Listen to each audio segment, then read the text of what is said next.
Men are in fact stronger than women, and they can hit the ball harder. This is ridiculous. This is going on all over the country right now. So if you saw me walk into a women's bathroom, It would feel very uncomfortable if you sprang your testicles. The video we're about to see is a fascinating debate between two men who, in my opinion, are levels apart. Now, I've heard a lot of people that I respect say that Matt Dillahunty is a really smart guy, and I'm sure he is. And I've only really seen this debate of him, if I'm honest. But from what I've seen, Dinesh D'Souza walks him around like a newborn puppy. And if I'm missing something, then let me know, guys. Let me know a better representation of the guy. Let's get into the clips. Okay, so right up to this point, you've been invoking science, right? yeah, And suddenly, science is trumped by psychology. no, Yes, yes. no. Yes, because according to you, now your gender is not a fact in the natural world. Even Correct. Though, yeah, your gender. Your genetic sex and what your chromosomes are, those are facts, but your gender is a social construct.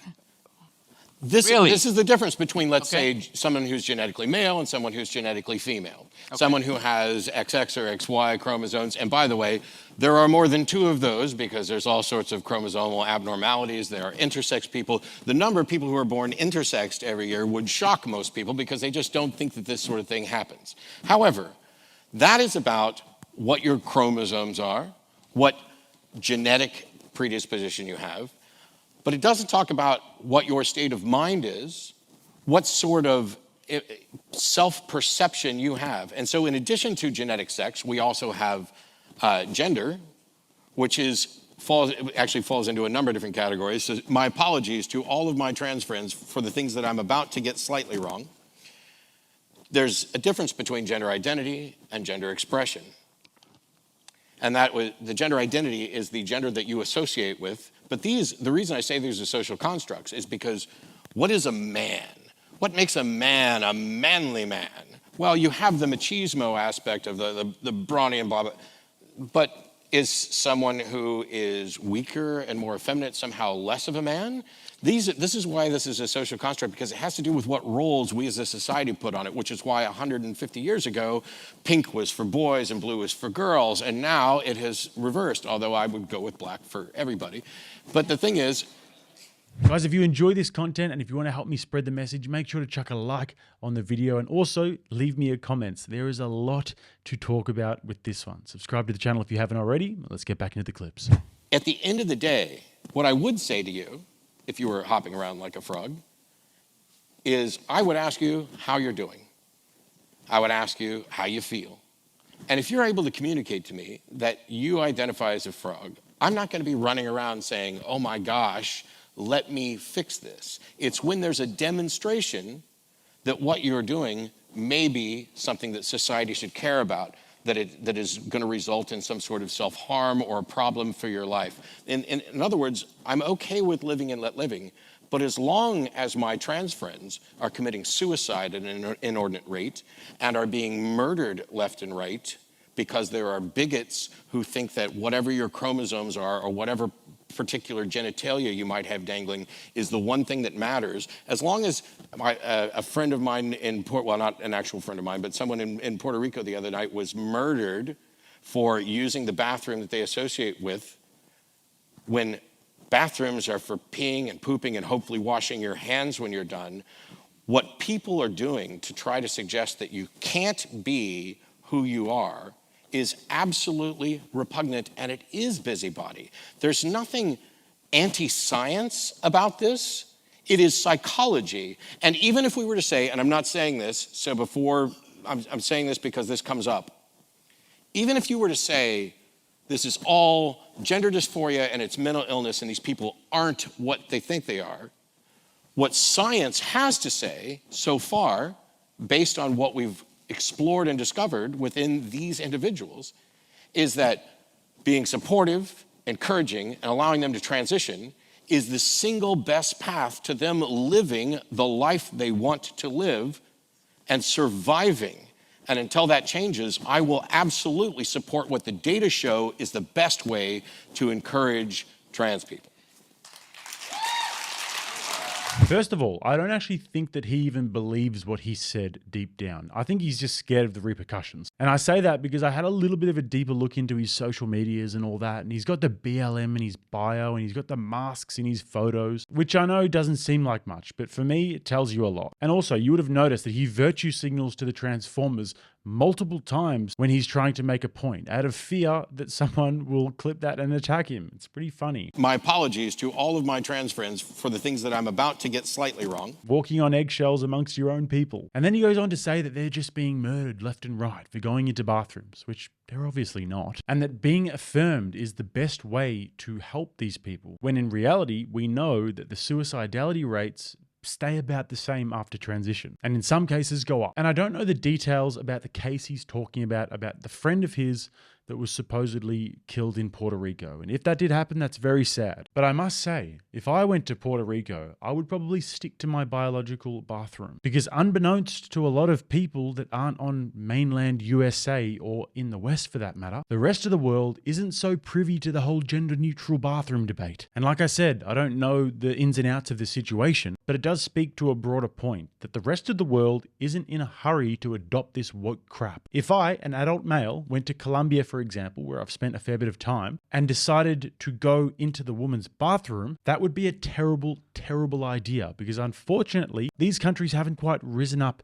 Maslow's hierarchy of needs to the point where they're having arguments about bathrooms, which, side note, is one of the reasons why I love living in these countries so much. Now watch Dinesh come out and be his daddy here. And I really mean it when I say that, because Dillahunty comes out and he starts trying to make all of these weird divorced from reality points that don't actually require more than about 4 seconds of thought because he's trapped in a liberal bubble. And Dinesh has to come out like a good father figure and say, son, let me explain to you in a mature and concise and reality-based way why what the professors at university have been telling you is a lie. And just observe here the much more eloquent and measured points that Dinesh makes here compared to Dillahunty.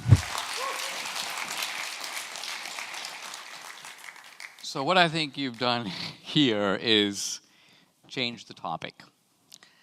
The topic was... I'm pretty sure you said trans before I did. I did, but I did by analogy.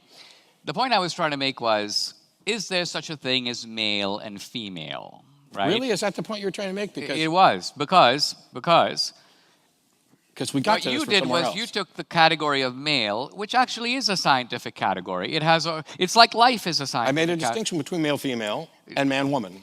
Right, and then what you did is you introduced a new concept, which I wasn't introducing, of manliness. And I agree, manliness, which is to say the cultural accoutrement of being a man, let's just say, for example, smoking a cigar or growing a mustache and hanging out at a club, that is manliness. And I agree that that is a social construct. I would argue it's a social construct by and large in accordance with nature, because culture and society develops in congruence with a given human creature. Okay, Nobody's suggesting that the roles don't have a historical perspective. I mean, not historical, biological. Well, sure. Gender is not an historical concept, it's a biological concept. When I say historical, I was not denying biology. I'm saying that because of certain biological things, it sets up norms of these are the hunter-gatherers, these are the ones that are going to go out and kill, these are the ones that are nursing children, et cetera else. Those norms are constructs of our head. There's nothing wrong with a stay-at-home dad.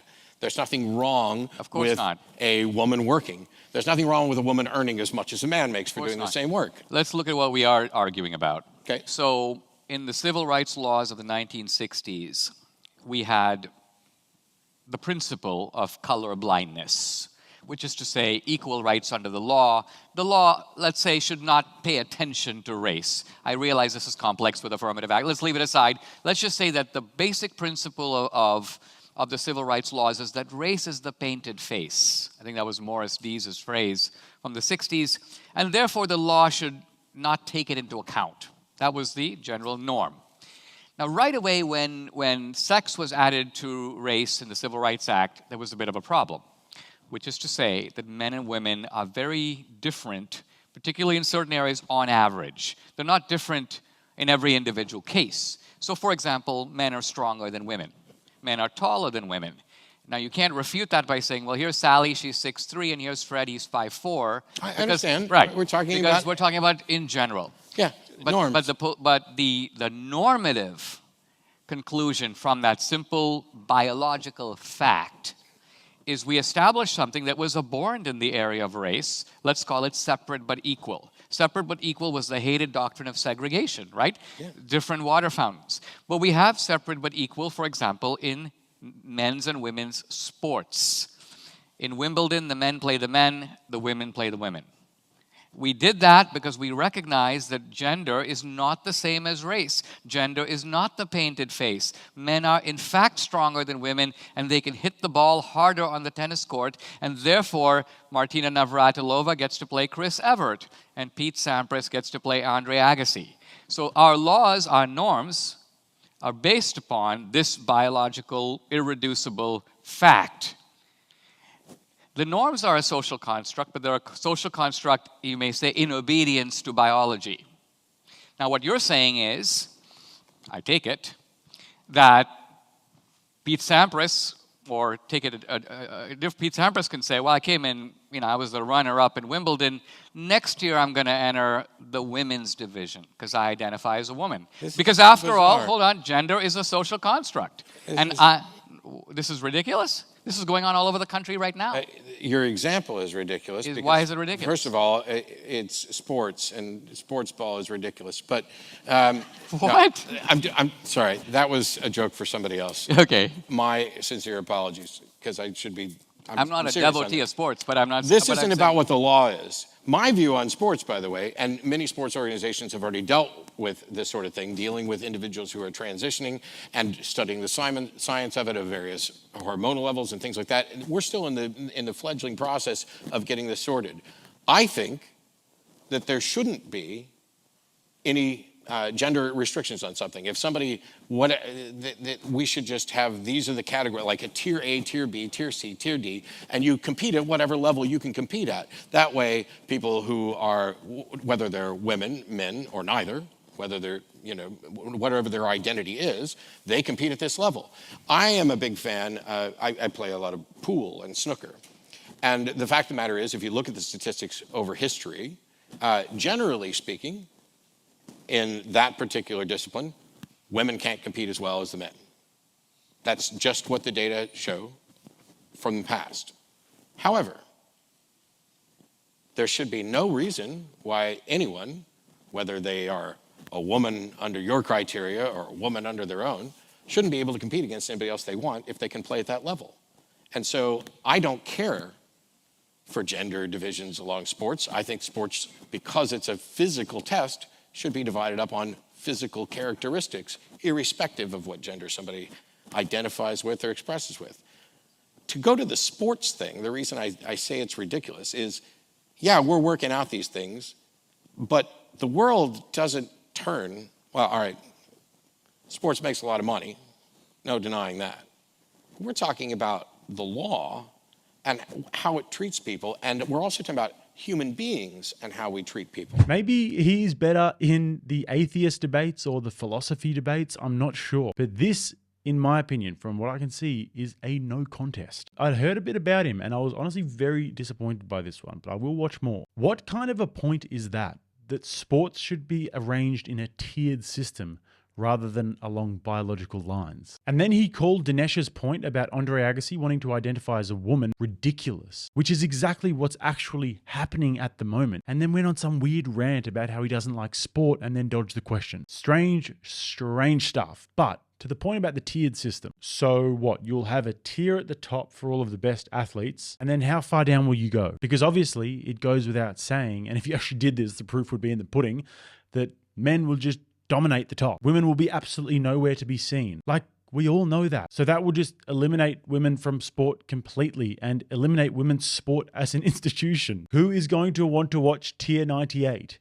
Honestly, that is such a bad take. I do feel sorry for Dinesh here because it must be very difficult to debate somebody in front of an audience and try and get into the weeds of very complicated topics when the person can't just say that 2 plus 2 is 4 and they want to just intellectualize everything to the nth degree. You just end up going in circles and nothing ever gets done. And now he has deflected to the women's bathrooms again, and watch Dinesh just continue the onslaught. Right? So if you saw me walk into a women's bathroom, what would your reaction be? It's clearly, we're at a restaurant, it's marked women's, and I walk in.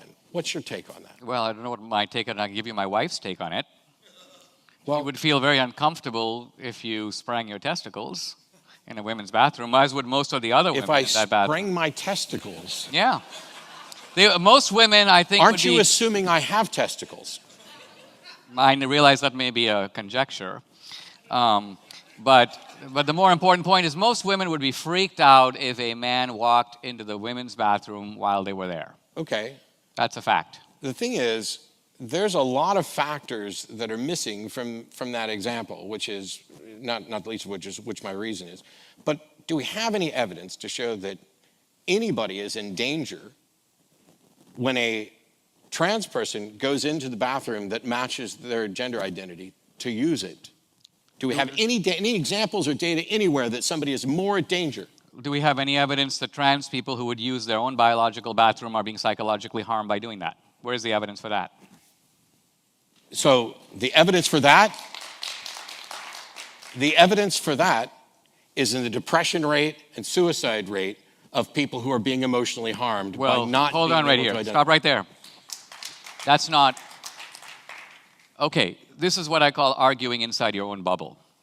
Inside your own bubble, somebody who is biologically male but thinks they're female, right, are not having any kind of inner clash, no inner trauma between physical and psychological realities, let's call them. They are not depressed or traumatized by the very fact that their own body does not agree with them, right? Rather, they're just traumatized by the fact that they have to go into a men's bathroom.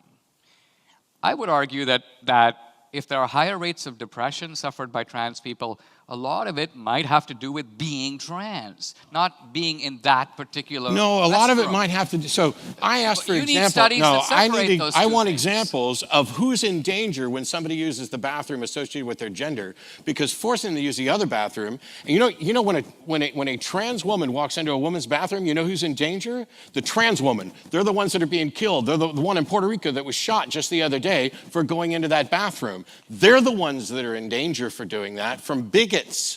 Well, I don't want to go down this road only because... How many? Only because... But no. Well, what's to stop me? Whether I identify as a woman, first of all, if I was dressed as a woman, you wouldn't even know. What? You don't know what my junk is if I go in and open the door and sit down and use it. You don't have no idea, and it shouldn't be anybody's business what's in my pants or what I'm wearing. Well, quite honestly, if what we can you remove say is gender true, from the bathrooms entirely. if what you say is true that people don't know, you wouldn't even need laws, because this is sort of like the saying... laws don't do anything to help. There's nothing stopping me from walking into a woman's You know bathroom what? and assaulting But someone. see, I think what you're missing here is this. You know, usually when you see a fence, in this case the fence is the distinction between men's and women's bathrooms, right? And maybe we're overplaying this topic, but what I'm getting at is, if you want to take a fence down, always ask, why was that fence put up in the first place? Who did it and why? Not if it's my property. I don't care why they put a fence up. Fair enough. But the point I'm making here is that we have men's and women's public bathrooms for a reason. And the reason, by and large, is, I would say, mostly for the protection of women. It's not that men... Yeah, trans women are women. Okay, but I'm not... Look, what I'm getting at is the sexual... We could have 21 types of bathrooms for 21 genders. We We don't. could just have one. As you can all pee next to me. I don't care. Yeah. So what you're basically saying is that the distinctions that we make between men and women in our society are culturally, according to you, arbitrary. According to you, for example, take tennis. I'm just using sports because we're familiar with it. That's okay. You say people should play at their own level, and therefore, if the top 100 tennis players are all men, That's the way it doesn't is. bother you the slightest. Basically, the conclusion is men are better than women in tennis. Although what we would say is maybe the top 100 tennis players all have this particular chromosomal makeup, whether they identify as men or women. Yes, I see where you're going. Okay. Can we just acknowledge that Dinesh D'Souza saying sprang your testicles might be one of the greatest debate moments of all time? Secondly, all Dillahunty does there is just interrupt Dinesh's good points with virtue signals. Trans women are women, everyone can pee next to me, I don't mind, etc. And to be honest, it's just boring, and I found it about as interesting listening to him as I did listening to college student activists. So clearly here, Dinesh was easily the superior debater, and honestly, everything that Dillahunty said, pretty much every sentence made me either cringe or raise an eyebrow. And that last exchange was just filled to the brim with appeals to emotion. And my favorite part, which Dinesh didn't even call him out on because he was too courteous, was when Dillahunty said that if he walked into a woman's bathroom wearing a dress, you wouldn't even know what gender he is. Now, if bald Matt Dillahunty with his beard, wearing a dress, walked in to a woman's bathroom, I would have a sneaky suspicion that some testicles were about to be sprung. So guys, make sure you're following my other channels, my Clips channel, where we break this down into smaller bits of content, and also my travel channel, traveling the world, making all different kinds of exclusive content. If you guys want to watch another clip, click right here. Till next time, I'm Jake. This is Rattlesnake TV, keeping you armed and dangerous.